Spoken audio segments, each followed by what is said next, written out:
दाऊ जी और राधा रानी ये दोनों लोगों ने नेत्रों को नहीं खोला है। जब कन्हैया गोकुल में पधारे तो जब कन्हैया सामने हुए तब नेत्रों को खोला है। इन नेत्रों की तभी सफलता है जब इन नेत्रों से भगवत दर्शन हो। रावल गांव में उस समय राधा रानी रहती थी। पहले राधा रानी कहाँ रहती थी? रावल गांव में। बाद में फिर वृषभानुपुर में बस गई थी, जिसका आधुनिक नाम बरसाना है। तो राधा रानी भी पधारी हैं। एक भक्त अंधे थे, सूरदास थे। वे नित्य ही निधिवन सेवा कुंज में सोहनी सेवा करते थे। ये सोहनी सेवा क्या है? झाड़ू लगाने की सेवा। झाड़ू लगाते थे वहाँ पे निधिवन में कि ठाकुर जी यहाँ पे रास लीला करते हैं राधा रानी के साथ। उनके चरणों में कहीं कोई कंकड़ न चुभ जाए, कोई कांटे न चुभ जाए, इस प्रेम भाव से नित्य ही सोहनी सेवा करते थे झाड़ू लगाने की।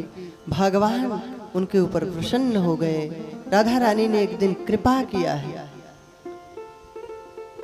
राधा रानी के पायल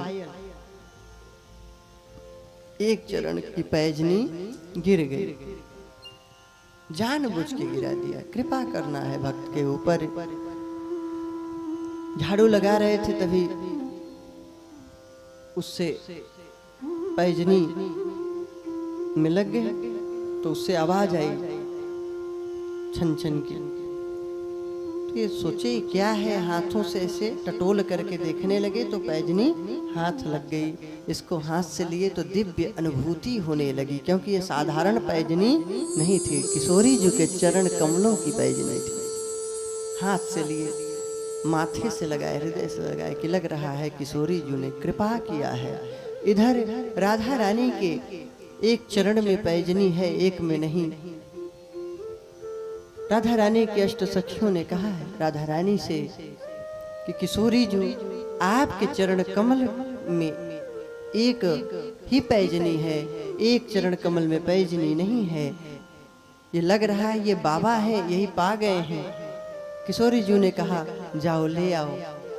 सखियां आई हैं, ललिता विशाखा गई, बाबा इस पैजनी को दे दीजिए, मेरी किशोरी जी के चरण कमलों के हैं ये।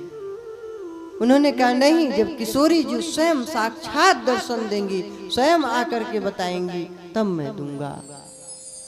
राधा रानी आई, बोले मेरे ही चरण कमल के हैं। बोले नहीं, ठाकुर जी भी अगर आके बताएंगे तभी मैं दूंगा। दोनों युगल जोड़ी सरकार प्रकट होके बोले कि बाबा ये किशोरी जी के ही चरण कमलों के पायल हैं। एक चरण कमल में पायल है, पैजनी है, दूसरे चरण कमल में नहीं है, आप दे दीजिए। बोले नहीं, जब मैं इन्हीं आंखों से दूसरे चरण कमल में ऐसी ही पैजनी देखूंगा तब मैं दूंगा, नहीं तो नहीं दूंगा। अब अंधे हैं जन्म के, जन्मांध थे, भगवान ने कृपा किया है। इनके नेत्रों में ज्योति आ गई है, दिखाई देने लगा। जब जीवन में पहली बार देखे तो सामने राधा कृष्ण की युगल जोड़ी छवि दिखाई पड़ी। चरणों में पड़ गए। ये तो एक बहाना था पैजनी पहनाने का, देने का, इन्हें तो भगवान का दर्शन करना था। बोले प्रभु आप कृपा कर दीजिए तो मैं अपने हाथों से किशोरी जी के चरण कमल में इस पैजनी को पहना दूं। भगवान ने कहा एवमस्तु, ऐसा ही कर लो।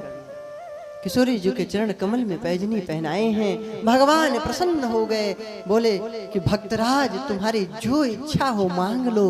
भक्तराज ने कहा प्रभु दोगे? हाँ मैं दूंगा, जो भी मांगना हो। कैसे अद्भुत अद्भुत भक्त होते हैं महाराज। सूरदास जी जो थे अंधे भक्त, बोले प्रभु अगर आप प्रसन्न हैं तो मुझे अंधा बना दो। भगवान ने कहा कि किसी अंधे को ज्योति मिल जाए तो इससे बड़ा सौभाग्य क्या होगा, और तुम अंधा बनना चाहते हो। सूरदास जी ने कहा, प्रभु इन नेत्रों से मैंने संसार को नहीं देखा, और जब पहली बार नेत्रों को खोला है तो प्रभु युगल जोड़ी सरकार का दर्शन किया। अब इन नेत्रों से संसार को नहीं देखना चाहता, इसलिए प्रभु मुझे अंधा बना दो, जिससे कि आपके सिवा किसी का चिंतन न कर सकूं। भक्त की भावना। तो राधा रानी और दाऊ जी ने नेत्रों को बंद रखा था। जब कन्हैया गोकुल में प्रकट हुआ, गोकुल में आया है, तो उसके दर्शन को जब आए हैं दाऊ जी, जब उसके सामने हुए तब नेत्रों को खोले। राधा रानी पहली बार नेत्र को खोली हैं जब कन्हैया को देख ली है।